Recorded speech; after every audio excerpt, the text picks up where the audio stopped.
Alright, so in this video I'm going to tell you about or show you updates on our projects in the township where we try to alleviate poverty with permaculture. I'm going to show you the update on Kristi's house. I'm going to show you the amazing update on Matias's house, and then I'm going to show you our pigs quickly, and then I'm going to tell you about the only time in my life where I was the better English speaker, and how that got me laughed out for a couple of weeks. But before we get into that, I quickly want to thank the coffee people that support me in the coffee link below. I see in the video I haven't mentioned anybody by name, but I really do appreciate it. Kristi's progress, Matthias's progress, and the pigs all comes from you guys, and I want to thank you. Let's go! So early morning tasks. I'm going to show you beautiful piggies. Hello varkies! So what we feed them is we collect food from the old age home, all the leftover food, and then this is a pig feeder, and what we do is we soak it in water overnight, and that releases more nutrients, or this is what I believe. I'm not sure whether it's right. The manufacturer doesn't tell you to do it, but we soak it in water overnight, releases more nutrients or make it more available, increases the volume, and it's a soggy thing that they seem to enjoy more than the pellets. So I'm so happy to be able to spend time on my permaculture dreams this morning. We're heading to Kristi's house, and I'm honestly not sure what to expect. While Kristi was working for us, or while he's still working for us, but I realized he hasn't got a lot of feel for a garden. His mom, on the other hand, has got a great feel for planting things and keeping things alive. So it's going to be interesting to see whether they were able to keep the things alive. He did mention that the mulberry tree didn't make it, and so we bought a couple of trees to replace the mulberry tree and maybe expand the system if it looks good. If it doesn't look good, then we'll have to strategize. And so this is the road to Kristi's house. On this side they're gonna build a government hospital at some stage. It's been in the process for 7 years now. They already put up the fence, and so that's, I guess, in this part of the world that's seen as progress, already having a fence up in 7 years. And so this is the township now opening up here in front of us as we go over the hill. So 1 month later, let me show you. 1 month since we've installed the system. This is a little berm coming from there, entering that little hole there, and the idea is that this mulch pit here and feeds this tree, this neem tree over here. Used to be a mulberry tree over here. That is a pomegranate there, and there's one more thing here. This is another pomegranate here. So it's 1, 2, 3, 4 trees that survived, and then this is a balsa cupifa. Now the reason why I didn't clean it up and make it nice before we made the video is because I want to show you that the culture here sees normal trash as and leaves as the same thing. So when they remove trash, they also remove all organic matter. And when they don't remove organic matter, then they also don't remove the trash. And so this is a thing all over the country where organic matter is seen as trash and trash is seen as organic matter. There is no distinction. So mulching, the idea of mulching is very difficult to get across. These pumpkins I planted as a ground cover to cover the trees, and yeah, we haven't had any water, any rain, or very little rain. We had just enough to have the crops come up As you can see here, these crops were standing already the previous time, and because there was no rainfall, they are basically dead. And so this is a small scale explanation of the devastation currently happening in the country, but all the small scale farmers that relies on the rain, crops have died. In the land mine, I had made an experiment to have planting maize. Everything has died because we didn't get any rain. The reason these trees could have died can be a couple of things. It can be the sun. The sun has been beating us senselessly over here. It can be things like termites. We have a big termite problem. It can be the chickens from the neighbors that just goes everywhere. The chicken can cause severe devastation, and they are running around, and if you can see them, there's a chicken there, and so it can be so many things. When you come back to a project a month after you've planted it and it doesn't look green and it doesn't look fantastic, it sort of breaks your spirit, especially if there's plastic lying around. But you have to remember that it's a small step at a time, and then that hopefully one day we'll have this process running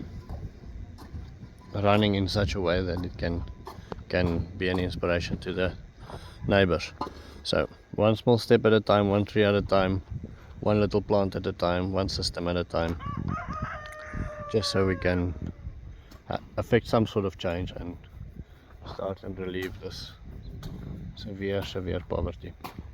Right, so this morning what I bought him is I bought a mulberry tree, a new mulberry tree and a new papaya tree, and so we're not going to plant it again in this area. We're going to leave these trees so they have their own space, a little bit bigger, spaced a little bit bigger from one another, and then we're going to plant these through to here between the crops, so while they water the trees they can also water the crops.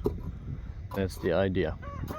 So I also wanted to give you an update on Matthias's project. Matthias, will you tell us a little bit, how is it going here? No, it's going a bit up with water. Since the rain is not coming, I used to go fetch that black basket there. The black drum. Yeah, so I used to water them, give themselves water, and also make the whole here wet. I'm just taking a close up of you because the sound is not great, so you must speak louder, ne? Yeah? I collected these containers. Okay. To make I want to build my toilet. To build a toilet. Okay. And also some addition of bricks. Okay. These bricks here. Old bricks, yeah? Yeah. To build a toilet. So the toilet, we are going to use these bricks, and we will use then those bottles that we fill up with sand to build. Tell us about, you said something about okay, before we get to that, I just quickly want to tell the people again how the system works. So all of this water comes from the yard there, runs into that little wall here, and then runs into this mulch pit over here. The pumpkins are planted as a ground cover to cool down the soil around the papayas. There's papaya trees between them, like there and there.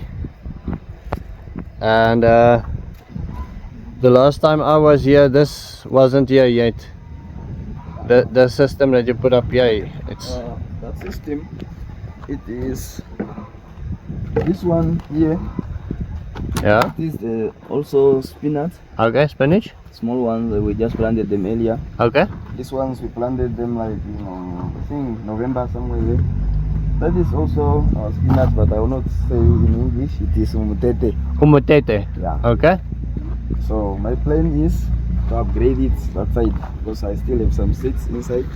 But the problem, no rain. I cannot mix the manure with dry sand like that. Yeah, the rain is a big problem for all of us. And then you said the people come to take the pumpkin leaves. They come over the fence to steal the pumpkin leaves. No, probably they come and ask. Last time they were asking me to. Oh, so they don't steal it, you just give it to them. They say they don't have meat, not ready for them to eat, so they come and collect. Okay, and then they eat the pumpkin leaves as a sort of a spinach Yes. type of substitute. And insects, some of them they look for the insects inside here. If I can say, one is here. These insects are the problem. They are eating this also, the leaves of the spinach there. Okay. So some of the people are eating these insects. So the people come to collect the insects. They come now and get the things, and the things are now not on order. In order. But it looks good. It looks it's a little bit rough, but it really looks like there's progress. And what makes me happy is when we only started with that worm drum over there, and we started. I gave you a couple of papaya trees and the pumpkin seeds, and we built a system. And that's how I left you. How many months ago was that when we started? We did it in October. October.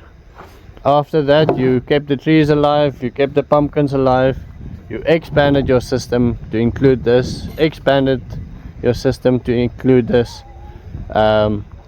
Is this also mutete? What's this? Yes. And then this is a sort of a watermelon here, wild watermelon. That's a little bit more, or a normal watermelon. It is the normal one. Normal watermelon. Yes. Okay. Then you also went and you collected all of these bricks, and you went and you collected all of those bottles, and then you expanded your system to the back here as well. So it's impressive, really impressive on how much you have done. This is a kind of a bean.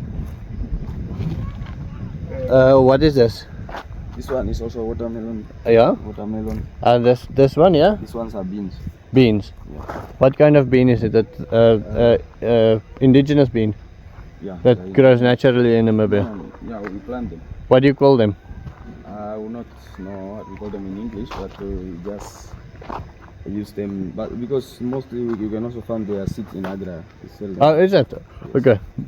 Okay, and then there's some corn, but because there's no rain, it's very bad. This is also some kind of bean. That one. Or what is this? Angolan bean. Angolan bean. Okay, so from Angola, from the neighbors. And then you also expanded your system here. That one is moringa there. You got moringa? Yes. The other time we collected seeds. Oh yes. And one of the seeds I planted. Nice. Yeah. So some of that seed that we went to collect from that lady in Etosha Street. Yes. Nice, man. No, man, you can be very proud. This is very nice. It feels good when you start the system and it grows, and you took responsibility for it and you grew it. And this is very nice, very good. And I think once these bottles are filled up, we can organize the cement so we can build the toilet for you still. I think this looks good, Matthias. Thank you very much for having me. Thank you. How are you doing? Good. Give you a perspective. Kristi's house is over there, or his mom's house where he's staying, and so Matthias's house is right behind us. I'm standing on a heap here, and so Kristi's system didn't perform as well as I hoped or expected. Matthias's system did much better than I expected. That makes my heart very glad. So I told him that we will buy him some more trees, and so there's him collecting some more trees. Now between these two, if I can get Kristi's system up to date, and we can get this one running the way and expanding the way it is, then we can really start something here.